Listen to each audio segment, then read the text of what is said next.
Hello, this is Mark Wildman of Wildman Athletica, and today we are going to open a hex bar from Bells of Steel.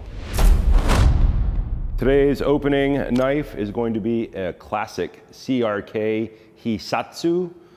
This is a martial arts designed knife, but I actually find it very good for gardening and trimming tomato plants. This is our Bells of Steel hex bar, 61 inches by 24 inches by 9 inches. I can see that this one has kickstands on it down here, which is the thing that I look for most in any hex bar is kickstands.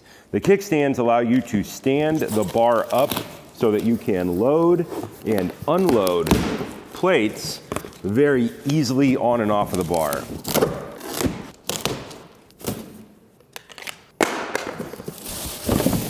And pretty simple to unbox.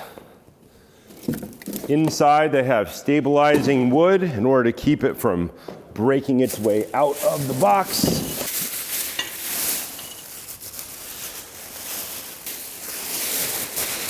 Awesome. That was actually really easy. I thought that there was going to be more to it. I have another hex bar from Bells of Steel that I got about a year ago, which is the best hex bar I've ever seen. This one is slightly different. It has a smaller bar sleeve than my other one.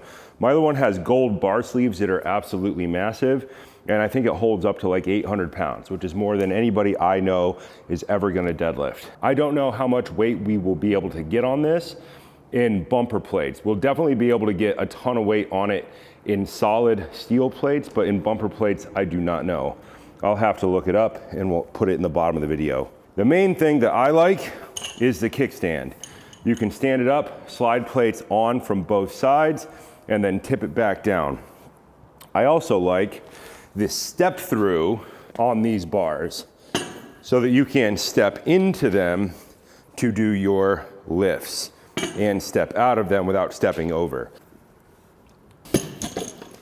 Once you slide your plates on, you tip it down and it's already set in place. You can work on your hex deadlift, 4 reps, and when you're done, step down, kick it all the way back up. Hex bar deadlifts are my favorite type of deadlift. There have been a bunch of studies done on hex bar deadlift being more naturally athletic. There's all this research on it that the hex bar deadlift sets people up to mimic actual athletic movement patterns in a different way than barbell deadlifts. If you had your choice between barbell deadlifts and hex bar deadlifts, I would say do hex bar deadlifts, but that's just me. Everybody has a different opinion on these topics, but I find the hex bar deadlift to work better, faster for clients than the barbell deadlift. A lot of people have trouble learning the barbell deadlift because there are multiple pulls in it depending on how the weight is.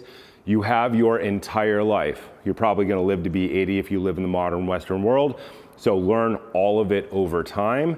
Usually I teach kettlebell swings first, the absolute best way to work on a deadlift pattern because it is high rep. People get a lot of experience learning the deadlift pattern. Thousands and thousands of reps per program over the course of several months, which sets people up to learn the hex bar deadlift. And then once people get good at the hex bar deadlift, then I would move them towards something like a barbell deadlift, usually in that order: swing program, hex bar, barbell, because that is the fastest, most efficient way to get success at learning the most important hinge patterns, athletic patterns in the body. Posterior chain kettlebell swings and hex bar deadlift are the fastest way to get the most out of training in the least amount of time, bar none. The real point of this hex bar for me is this is going to become a dedicated bar to grease the groove.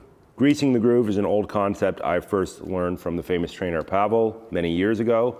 It pretty much means do 1 to 3 reps multiple times throughout the day. The idea is your deadlift is one of your most important things that you can do, and going up in weight on your deadlift pretty much helps everything else you can do. The hex bar is the best way probably to do that in the least amount of time. So this bar is going to get stacked with weight. We'll do a test. We'll determine what our max is now. I have not been consistently deadlifting for many years. because I travel about 70% of the year. So deadlifting programs really suffer when you travel that much. Kettlebell swing programs can keep going when you travel because you can put kettlebells in the back of your truck. Once we get our 90%, we're gonna set it up in front of all of our new gym equipment, and every hour on the hour, we will come over and we will do 1 to 3 reps at our about 90 to 95%. We'll figure out the perfect math later, depending on what plates we have available. And we'll get in like 8 sets every workday, 1 set for every normal working hour. This will allow us to get better at our deadlift, which will help us get better at everything else. When you're doing a grease to groove deadlift program, because the rep count is so low and the rest periods are so big, you will not really be affecting other programs that you're running. So this can run on top of my heavy club swinging programs and my kettlebell programs, bodyweight programs, and circus aerial and all the other stuff. They don't really compete, but you have to have a dedicated bar setup to do that. Hex bars are the best ones. Hex bars that stand up are even better because it's always easy to store them, move them around, and get them out of the way.